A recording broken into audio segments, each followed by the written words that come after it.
One Piece qui voilà, s'inscrit dans la lignée de ce que j'attendais précisément il y a longtemps. C'est vrai que ça fait un petit moment qu'on n'a pas fait de vidéo sur les chapitres SKM, mais c'est normal parce que c'était la Golden Week, je crois. Enfin, en tout cas, il n'y avait pas de chapitre la semaine passée, donc c'est tout à fait normal. Donc tout redevient comme avant, voilà.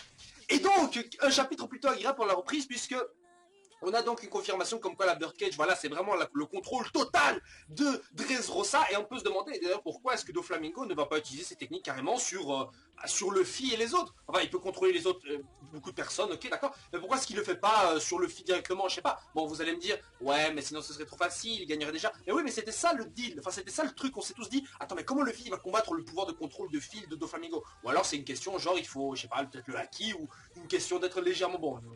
Le roi par exemple n'a pas le haki, mais bon, enfin il a été quand même contrôlé. Maintenant, ce que je veux dire par là, c'est que pourquoi est-ce qu'il l'utilise pas, ou est-ce qu'il doit vraiment les avoir en visu? Parce que la technique de la Birdcage, ça a touché quasiment tout le monde dans la ville, alors pourquoi pas directement l'équipe de Luffy et les autres, quoi. Enfin bon, peu importe. Enfin, et surtout pourquoi pas l'avoir fait directement quand ils ont combattu vite fait l'un contre l'autre l'espace d'un instant.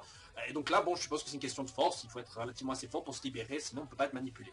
Mais ça fait quand même des dégâts.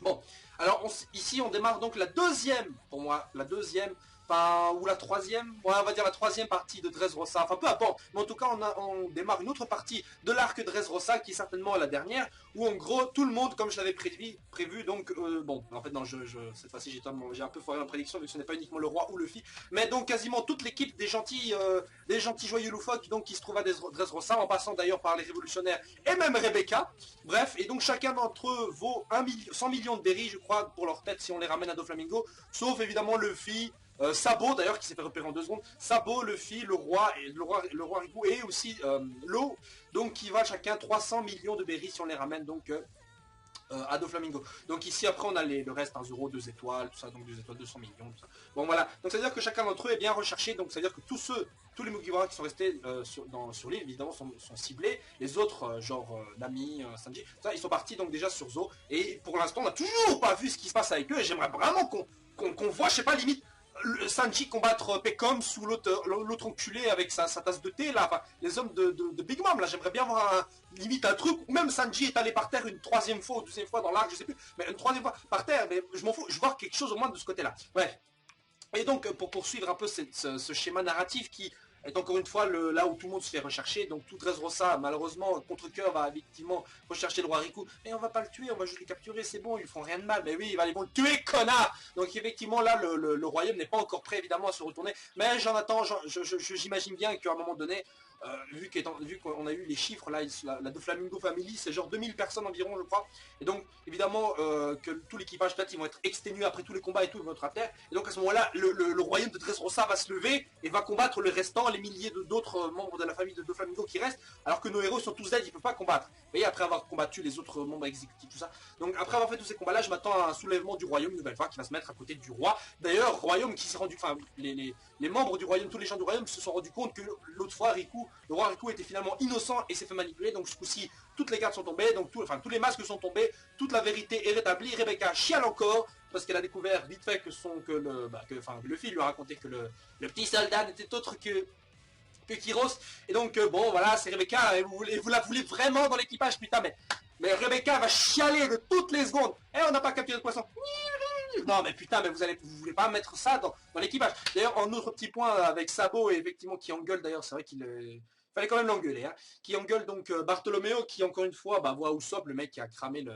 Usopp et Robin d'ailleurs, l'équivalent Robin, je vais être ton esclave. J'ai l'impression en fait, comme je l'avais dit, que Bartholoméo c'est un peu le fanboy, vous voyez, le fanboy ultime de One Piece, et qui se retrouve dans le manga propulsé comme ça. Donc il y a plein de personnes qui doivent certainement se retrouver dans ce personnage là, et c'est pour ça que moi je le vois bien dans l'équipage, Bartholoméo personnellement. Ce mec, il connaît tout quoi, il connaît assez le passé de l'équipage que pour rentrer et pas devoir faire ah ouais, pourquoi vous le connaissez, d'où il vient, nanani nanana, il est au courant de tout. Je suis sûr qu'il connaît même il est au courant même d'Alabasta, il connaît Vivi limite, voilà, il connaît un peu tout, et pour moi je trouverais ça intéressant de le mettre dans l'équipage. Moi ça fera le personnage fanboy et tout, c'est ce qui manque un peu. Et d'ailleurs le mec il pourrait enfin protéger le bateau avec ses barrières, pendant que Franky lui, parce que bon d'accord c'est le charpentier de l'équipage, mais en général même dans les films il est relégué au poste de gardien du bateau. Donc moi j'aimerais bien le voir au front, parce que c'est un peu le mec qui a le potentiel de destruction, un des potentiels de destruction avec Luffy et Zoro vite fait, mais les plus grosses quoi, avec ses lasers, son robot géant, ça, moi je trouve ça dommage qu'on le relègue vraiment uniquement à la protection à la protection du navire. Donc moi je trouve ça un peu bête et j'aimerais qu'on le remette au devant de la scène.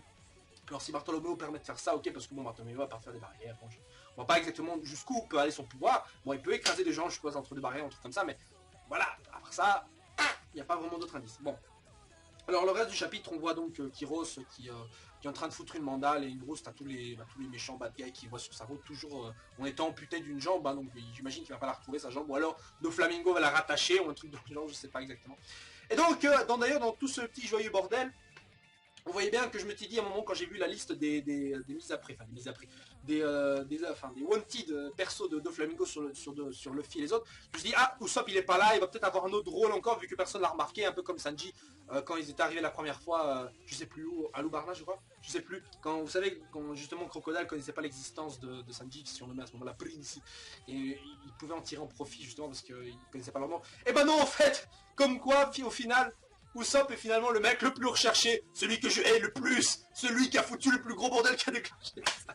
Et tu vois en plus le petit surnom comme ça, genre Usopp God, ouais, Usopp le dieu, ce qui au final est forcément le surnom qui va rester parce que le sniper, le roi sniper, Usopp, d'accord, c'était pas mal, mais Usopp le dieu, ça fait vraiment une sale blague parce que justement le mec c'est légèrement le plus peureux de l'équipage, donc on va faire carrément un dieu, voilà quoi, donc tout le monde va appeler le dieu Usopp parce que si vous regardez bien, il y a toujours vous avez aussi les surnoms que chacun entre eux, le chirurgien de la mort, il y avait le Will o Wisp, je sais plus ce que c'était, de Kinemon là, il y avait le pirate, le chasseur de pirates là, le Pirate Hunter, Zoro, donc, et là on a Usopp God, donc est-ce que ça va être un nom qui va rester? C'est possible, d'ailleurs il est possible à partir de cet arc-ci, que la prime de Usopp, d'ailleurs ça serait marrant, grimpe mais monumentalement.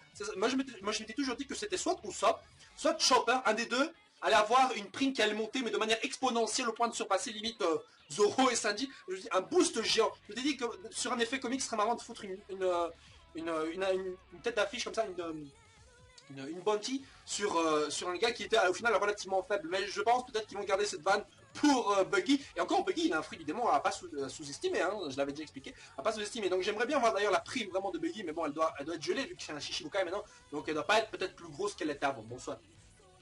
Et donc sur le reste du chapitre, bah écoutez, voilà, Sabo il a bouffé le fruit, le même Ramera, et donc Luffy, lui qui ne peut pas récupérer le fruit pour le filer à Rebecca, nanana, voilà, il promet de botter le cul. Donc, de Doflamingo, et c'est là que l'eau, il vient, ouais, mais attends, j'avais prévu de laisser Doflamingo en vie, donc voilà, j'avais prévu de laisser Doflamingo en vie, comme ça, lui et Kaido se clashent, et pendant ce temps-là, nous, on fait nos petites affaires.